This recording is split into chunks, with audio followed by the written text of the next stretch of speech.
Hello, everybody, and welcome once again to Pass Pirate Pay, the movie discussion show. My name is Ken. I'm your host, alongside my co-host, Andy. Andy, how you doing? Hello, Ken. How are you? I'm doing great. So we got a special one-off episode this time around. That's right. We're going to be talking about 2025's I Swear, directed by Kirk Jones. So Kirk Jones, the director of this movie, most notably before this one, is the director of My Big Fat Greek Wedding 2. Really? That's right. And the star of this movie is best known for playing young Ned Stark on a couple of flashback episodes of Game of Thrones. Oh, so Andy, why are we talking about this movie? It got a bit of notoriety. Oh, really? I don't know if you saw. No, this is news to me. Okay, so bit of notoriety for this movie, huh? Yeah. It was a little thing that happened, and I kind of want to get your take on this. Okay. So, for those listeners who live under a rock or something, this movie is about the life of a real man with Tourette's who became an activist for Tourette syndrome, and they invited him to the BAFTAs. Okay, yeah. And what could go wrong? I guess he said that this can happen. He warned him ahead of time. Yep. And they're like, "Come on down, governor." So he came to the BAFTAs, and Michael B. Jordan and Delroy Lindo from Sinners came out to give an award. And right during a blank spot when they weren't talking, he yelled out the N-word. And they were on a delay. Yeah, that's the most ridiculous This is the thing. controversy about it. Yeah, is because they were on a delay and they left it in. Yeah, they didn't broadcast this for 2 hours after this had already happened. Was it 2 hours? That's what I heard. I thought it was live. No. There was It's not even like a tape delay. No. I heard 2 hours. And on the BBC website or wherever you can stream BBC content, after the broadcast was already over, they left it up for like 13 hours after it was over before they've decided to get rid of this. But also, he did the same thing to Alan Cumming. Oh, really? You didn't know this? No, I didn't hear about that. He yelled at Alan Cumming. Oh, my God. And they cut that out. Okay. Which really strange. Really strange. Yeah, so that's what I understand. I'm not positive about that. But so what I heard about what happened was the thing that is most upsetting. Like, obviously, I don't understand why they're not editing this thing out, right? But they're clearly able to edit something else because somebody who won an award actually said "Free Palestine" in their acceptance speech, and the BBC bleeped that. Oh, you fucking scumbag. Right? How despicable is that shit? But they're like, no, the N-word, that's fine. Just leave that in there. Who's running the editing room? The guy running the tabloid? It's crazy. It's such a crazy story. Like, I think what the BBC is saying, what they want us to believe, is that the people who were in charge of editing the broadcast just didn't hear it when he said it. So that's why they never edited it out. That smells like bullshit. Right? It's like, why would you want to leave it in? It's totally insane. Probably because you and me are talking about the BAFTAs and we might not have been. Yeah, could be. Like sensationalism. Right. Which is gross. It is really disgusting. But yeah, I guess that's fair. I guess that's a fair point because I think it's pretty safe to say I would not have watched this movie had this not happened. Probably me neither. Yeah. And unless like it got some Oscar notoriety like next year. Right. It's releasing in theaters. We, of course, are seasoned movie critics. Correct. So we get things early. Right. We got a screener from the studios. And we were able to watch it early. Yeah. But it doesn't release in theaters until April. Yeah. So apparently it came out in the UK last year. So it's the BAFTAs, I guess, in case anybody doesn't know, the BAFTAs are basically the UK version of the Emmys and the Oscars put together. Combined, yeah. So this movie was not eligible. The lead actor, Robert Aramayo, actually won the BAFTA for Best Actor in this award. Yeah. And so before I heard about the controversy, I like the Oscars. It's my thing. I'm super into it. So I look at the awards leading up to it to try to get a feel for what's going to happen. Mm-hmm. So before I even heard about the whole N-word thing, I was like, oh, Robert Aramayo won Best Actor for I Swear. And I'm like, what is that? That's what you're just making this up. This is like, I don't know. Who is that person? What is that movie? I have no idea. I've never heard of this thing. Yeah. So yeah, that's what happened. Like, I guess you're right.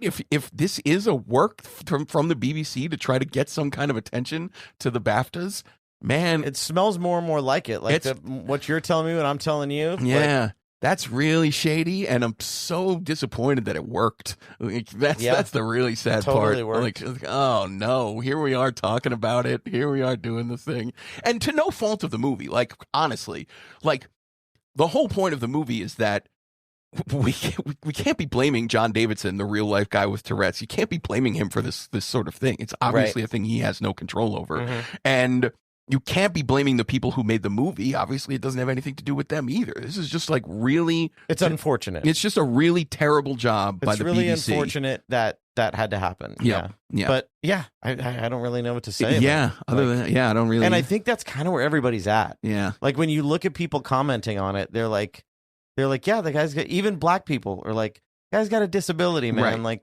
are we really going to heap more on this poor guy? Right. Yeah, exactly. But they're still recognizing how hurtful that word is. Yeah, I mean, of course, and it's like one of the things that the movie is trying to get at is that like this guy has a tendency, his condition makes him say the most horrible things.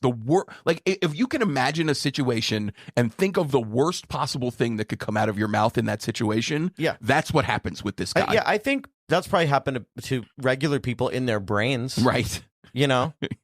Like it's probably happened to regular people in their brain or in their car. Yeah. While they're driving. If you had a mic in my car, I would sound like I had Tourette's. I'd be like, doop, doop, doop, cunt. Oh, that's amusing. Oh, boy. You want to talk about the movie a little bit? Yeah. So, it's the story of this guy, John Davidson. Yeah.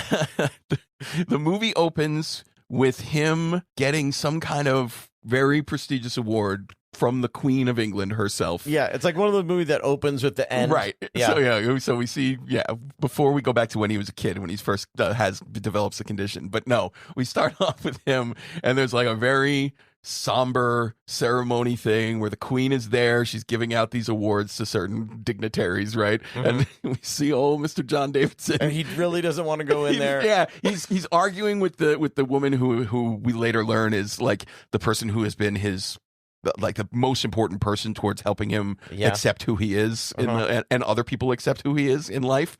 So she's convincing him. She's like, you're getting an award accommodation from the Queen. You have to go in and do this. You have to do it. Don't worry about it. You have to go in and do it. So eventually she talks him into it, and they walk into the room, and the room is very quiet. And sure enough, he's walking up to get his award, and he just shouts out, "Fuck the Queen!"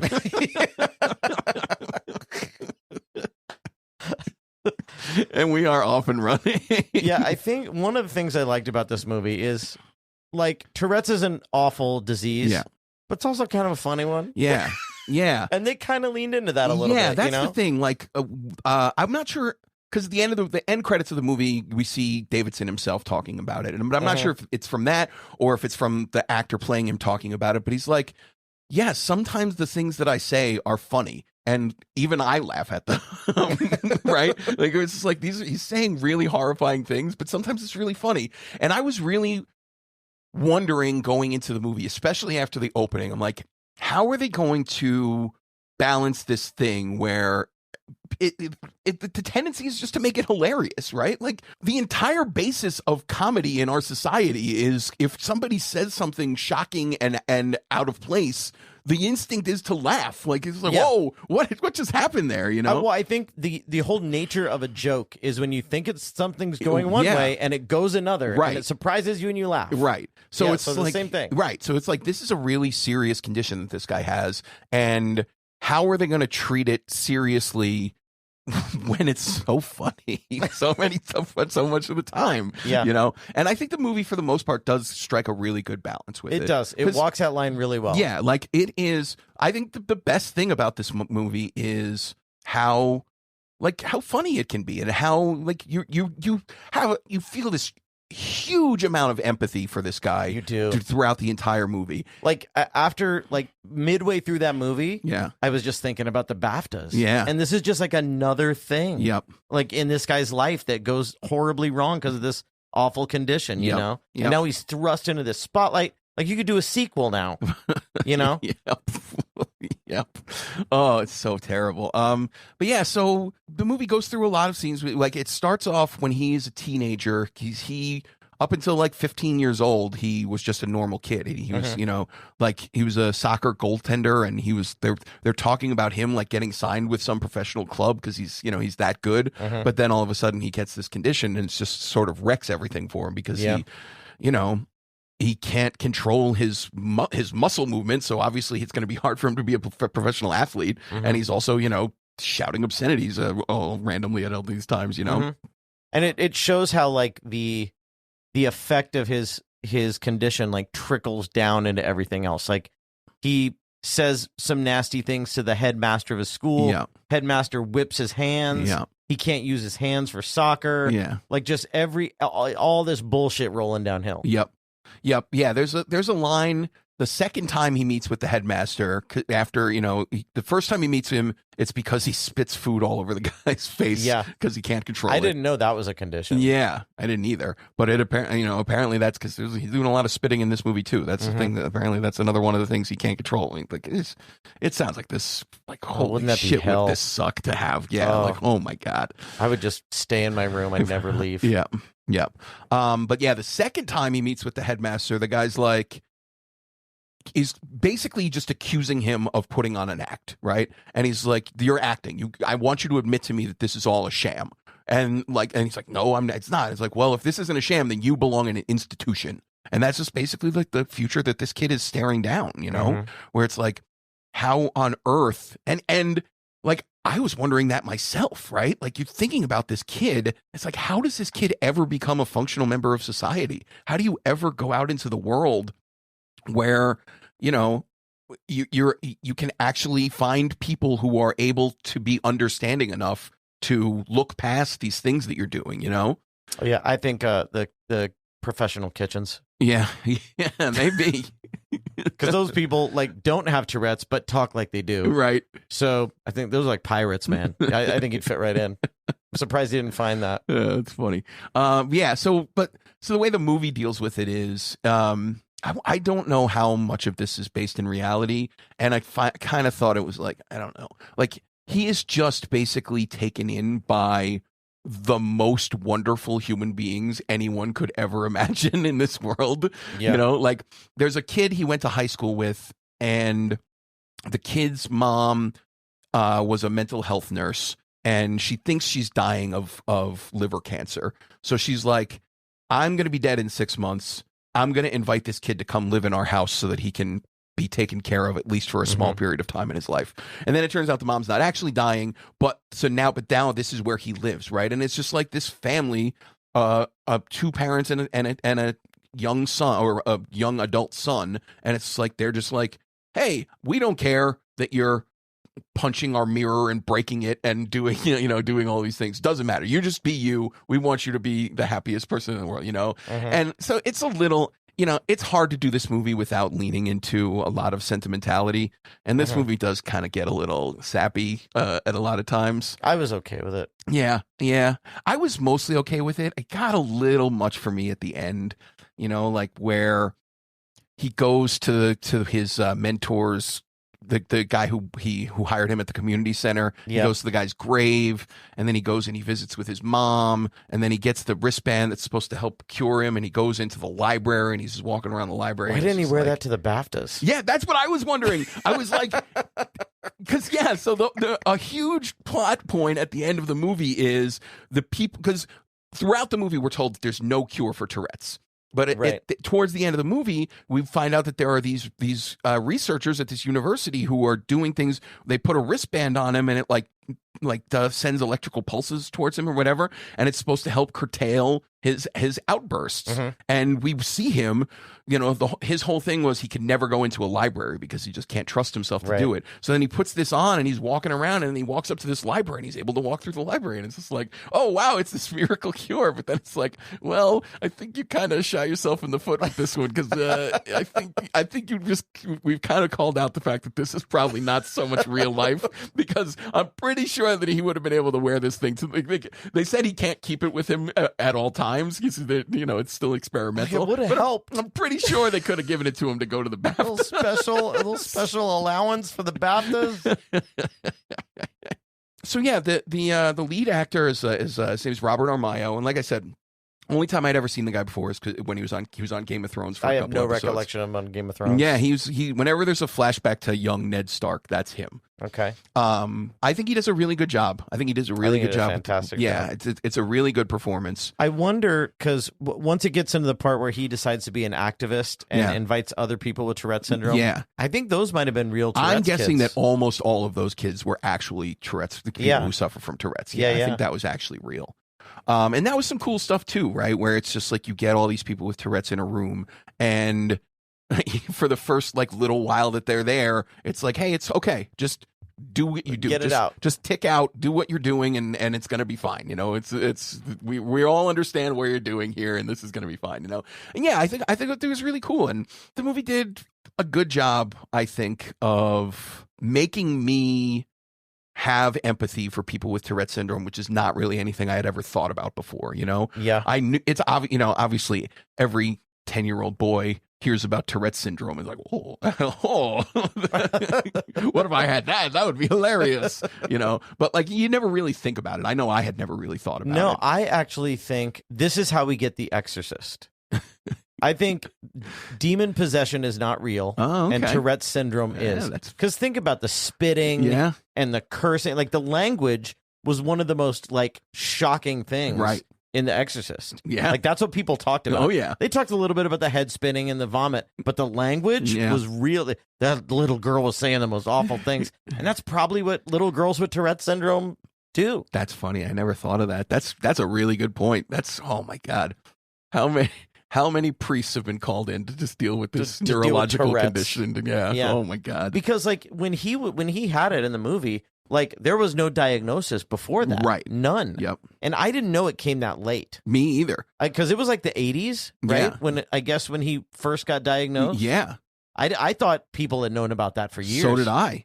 Yeah. I guess just because it's been a thing that I have known about for basically my entire life. I just assumed that it was a thing that everybody knew about for a long, but you probably found out about it when it was exactly first diagnosed. Yep.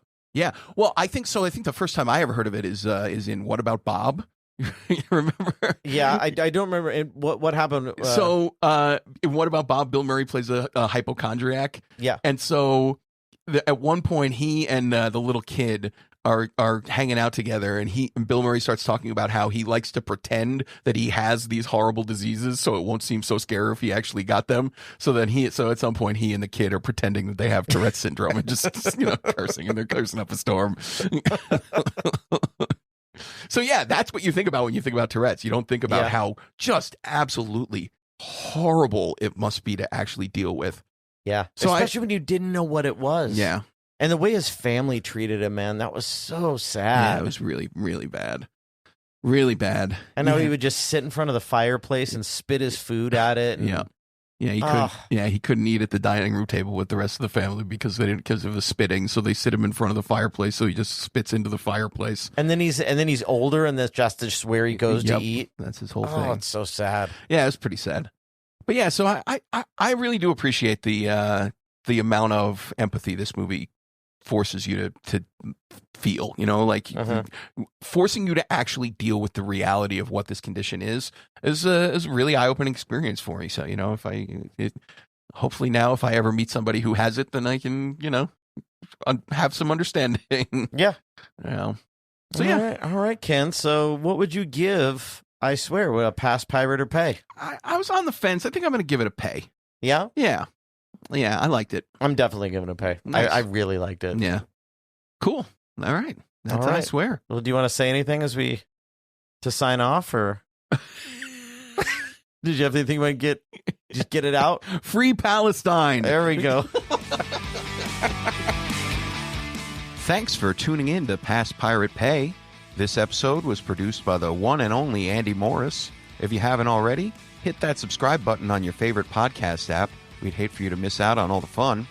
Curious about where to stream the movies we talked about? head on over to passpiratepay.com. We've got everything listed with handy links on where to watch. You can also join the conversation on our Facebook page or stalk our cinematic musings on Letterboxd. Links are on the site. Got a movie or a TV show you think we should review? Fill out the contact form, or this is cool, you can even text us right through the episode player on our website's front page. Thanks again for hanging out with us. Until next time, keep watching, keep rating, and keep it past Pirate Pay.